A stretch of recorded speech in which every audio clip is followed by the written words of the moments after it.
gars, donc bonjour Alban. Bonjour à toi. Voilà, donc on se retrouve aujourd'hui pour essayer une 306 16 soupapes de 2001. Exact. Qui fait 132 chevaux.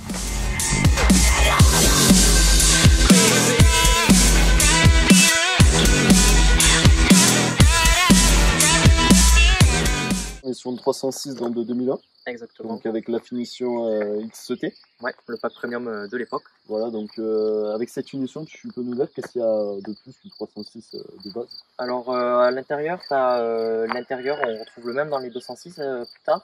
Tu as les sièges en semi-baquet. Ouais. Et il y avait quasiment toutes les options, donc l'ABS. La seule option qu'il n'y a pas dans celle-là de voiture, c'est la clim. Il n'y a pas la clim malheureusement. Ouais. Il y a quand même l'ABS quand même. Ouais, il y a l'ABS. Pour 2001, c'est pas mal. C'est bien un 2 litres 16 soupapes, donc c'est pas le 136, hein, c'est bien le 132. Exactement. C'est un XU. Ouais. Donc c'est la version précédente des moteurs qu'on retrouve dans les 206. Ouais. Où là c'est un EW. La grosse différence se joue au niveau de l'admission. C'est-à-dire qu'elle a été retravaillée pour les 206 pour réduire un petit peu la consommation.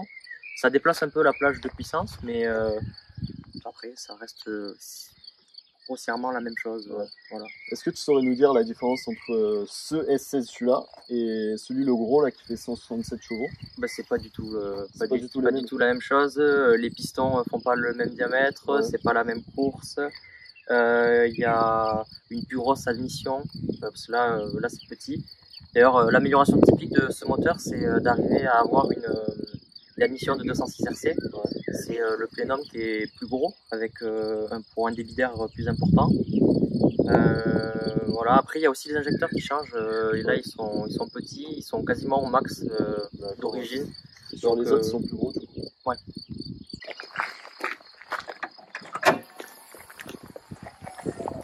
Donc le fameux de litre soupape. Hein. Exactement. Donc t'as pas fait de modif spécial dessus, hein? Non, niveau moteur, il n'y a rien qui a été modifié. Ouais.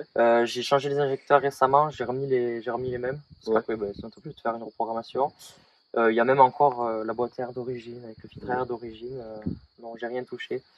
Les seules modifications que j'ai fait sur cette voiture, ça sera au niveau du châssis. J'ai installé des combinés filetés. Ouais. C'est des Blue Line. Et à l'arrière, j'ai des Conisport. Après, à l'arrière, c'est pas des combinés. Ça va être que des amortisseurs. Parce que c'est un train arrière avec des barres de torsion. D'accord, ouais. Bon, ça, on verra tout à l'heure à l'essai routier. Et donc là, faut bien savoir que c'est un moteur qui a bien 264 000 km. Voilà. Du coup, ouais, c'est un moteur super robuste. C'est des moteurs où si tu fais l'entretien régulièrement, ouais. Tu les gardes super longtemps. Bon, après, en général, en essence, si tu arrives à dépasser les 300 000 km, c'est vraiment pas mal. Ouais. Aux alentours de ces kilométrages-là, tu es obligé de faire une réfraction moteur. Parce que tu as les segments qui fatiguent, les choses comme ça.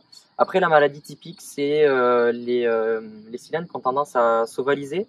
Et si ils sont trop ovales, tu as beau mettre des segments tout neufs, ça fuit sur les côtés. Ouais. Mais ça reste quand même très robuste. Bon, là, par exemple, tu vois, moi, je suis obligé de faire la vidange tous les 10 000 km. Ouais. Bon, normalement, un entretien régulier, c'est bien ça, c'est 10 000 km, non, vidange. Donc du coup après niveau esthétique j'ai pas fait beaucoup de modifications. Les seuls notables c'est des jantes de 307. Ouais. Pour avoir du coup des jantes en 16 parce que j'aimais pas le style des jantes d'origine de 306. Je trouve que là ça lui va bien quand même, hein. Les jantes de 307, je trouve 306. Et après c'est sympa. Ce qu'on a après j'ai mis des disques Brembo parce que je trouvais que le freinage était pas suffisant. Des disques percés là on peut le voir. Ouais. Percé ventilé, j'ai mis des plaquettes pareil Brembo. Ouais, t'as pas les étriers en rouge aussi, non? Ouais, mais on gagne du freinage quand c'est pas en rouge, donc je les ai pas en rouge. Ouais. Non, c'est juste qu'ils étaient pas très beaux, ils étaient grouillés, donc je préférais les rendre un peu plus jolis. Ouais. On voit du coup, on voit aussi les combinés qui dépassent là. Après, qu'est-ce qu'il y a eu? Il y a eu pas mal de choses repeintes sur la voiture, d'où le fait que les couleurs sont pas forcément super raccord, parce que c'est pas ces bas de caisse AM d'origine. Il y a eu un impact sur le côté de la voiture, du coup j'ai dû changer les bas de caisse. Il y a les coques de rétro aussi qui ont été changées. C'est la maladie, elle se décroche, elle tombe, et c'est pas très joli sans coque de rétro. Après, c'est tout ce que j'ai fait en esthétique dessus. Donc les combinés filetés, ça a été rajouté, et puis ça, tu ressens vraiment la différence sur la route, quoi. Ouais, alors moi quand j'ai eu la voiture d'origine, elle avait des Conisport. Ouais. C'est quand c'est neuf, c'est plutôt bien. Là, moi, ils avaient quelques bornes, donc ils commençaient à être mous. La voiture était un peu bateau. j'ai pris du coup la décision de mettre ça et on sent vraiment, vraiment la différence. La voiture se déplace moins en travers dans les virages. D'ailleurs, j'ai modifié le volant, j'ai mis un volant de 206 à 3 branches. J'aimais pas le volant 4 branches qu'on avait d'origine sur les 306. Y a ça aussi, je sais pas ce que c'est. Je présume que c'était pour l'alarme. À l'époque, ils ont dû installer après la sortie d'usine donc des alarmes sur les voitures qui faisaient plus de 110 ou 120 chevaux, je sais plus. Les assurances avaient rendu obligatoire l'installation d'alarme. Donc je présume que c'était le bouton pour l'arrêter. Ouais. Surtout que dans ces années-là, ouais, les alarmes, ça se vendait bien sur les voitures, quoi. Voilà, c'était installé dans le compartiment moteur, mais je l'ai enlevé parce que dans tous les cas, il ne fonctionnait pas et des fois, se mettait en route toute seule. Donc je l'ai enlevé.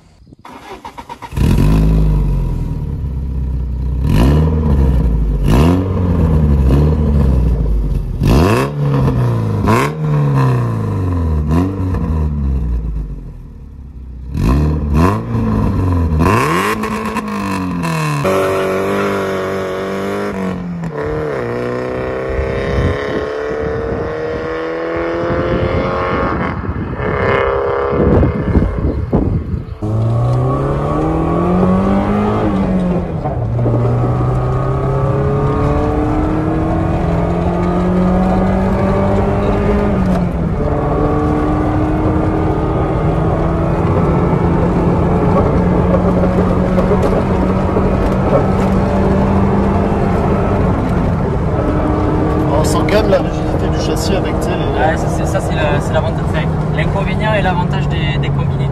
Ouais. Ça accroche, hein.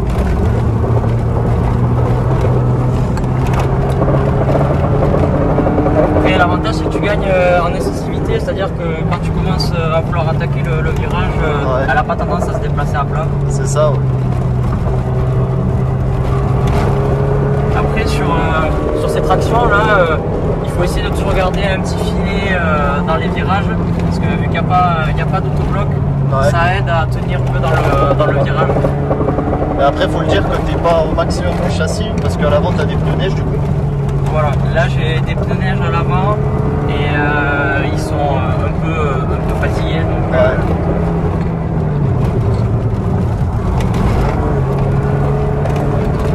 il y a des jolies routes par ici. Ça accroche, hein. Enfin, attention parce qu'il y a des travaux là.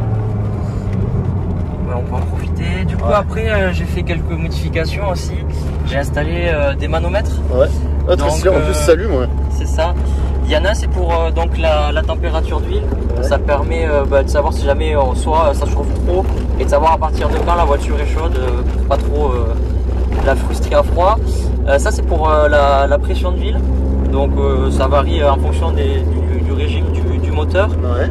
Au ralenti, en général, j'ai un bar. Après, c'est des manos que j'ai pas payé super cher, donc ils sont pas tout le temps super fiables. Oh. Enfin, c'est plus pour des indications, savoir si un jour je me rends compte que je suis à 140, c'est qu'il va falloir commencer à calmer. C'est pas pour être au degré près, tu vois. Voilà, et si la pression d'huile, je vois qu'elle descend un peu trop, c'est que pareil, il y a un problème quelque part. Voilà. Après, j'ai vu, tu as changé le levier, non? Ouais, donc moi quand j'ai eu la voiture, il y avait déjà plus le levier d'origine dessus. Ouais. Mais le truc en cuir là, il était plus, donc on voyait directement tout l'habillage en dessous. Ouais. Et ça c'était tout abîmé, donc j'ai pris la décision de changer. Après, ça coûte pas très cher. Ce problème, c'est en fait d'en trouver qui font pas trop tuning. Là, celui-là, c'était le plus sobre que j'ai trouvé.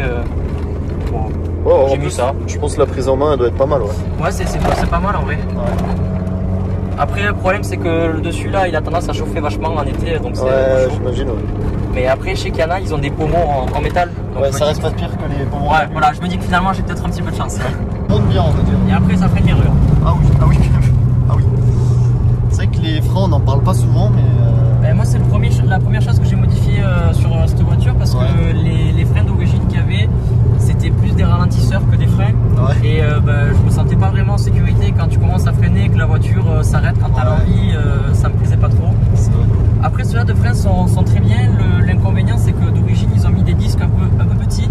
Du coup, ils ont tendance à s'échauffer facilement. Et si tu roules 10-15 minutes vraiment soutenu, tu arrives au bout, les freins, il n'y en a plus beaucoup. Voilà, donc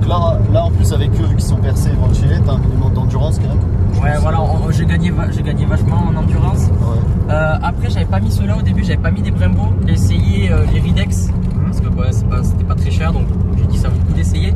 Et les Ridex freinent super bien, par contre l'endurance c'est zéro, au bout de 4 freinages il n'y a plus rien. Donc j'ai changé et j'ai mis ceux-là. C'est que les compteurs on n'en parle pas assez, mais ils sont compteurs à aiguille comme ça d'époque, c'est stylé. Ouais. Après il y a une option que j'ai pas sur la voiture, elle était que sur les vrais SS, donc le gros moteur. C'est ici, tu as une jauge. Quand tu allumes la voiture, elle t'indique du coup le niveau d'huile, donc celle-là, là, elle t'indique le niveau d'huile. Et après, elle est censée t'indiquer justement la température d'huile. Et sauf que bah, du coup, moi, je l'ai pas. Et que tu as rajouté ici. Voilà, j'ai dû la rajouter là. C'est vrai que c'est dommage parce que c'est un truc qui est quand même super utile, mais ils l'ont mis en option sur du coup les gros moteurs. D'accord.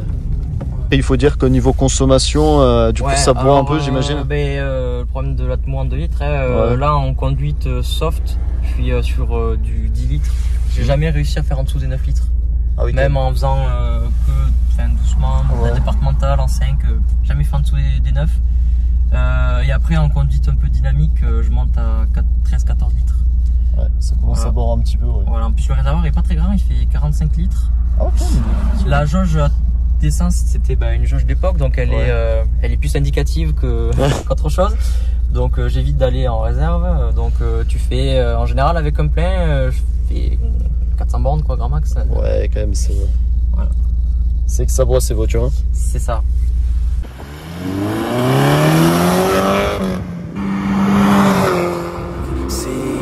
To see if I believe they're looking up to me. They want the best of me now, best of me now, best of me now, best of me. They want the best of me now, best of me now, best of me now, best of me. They want the best of me.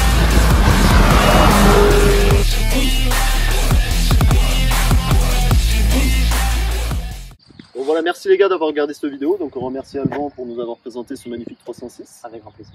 Voilà. Donc n'hésitez pas à laisser un like et à vous abonner et dire en commentaire si vous voulez qu'on essaie une voiture en particulier. Et sur ce, les gars, à la prochaine. Ciao.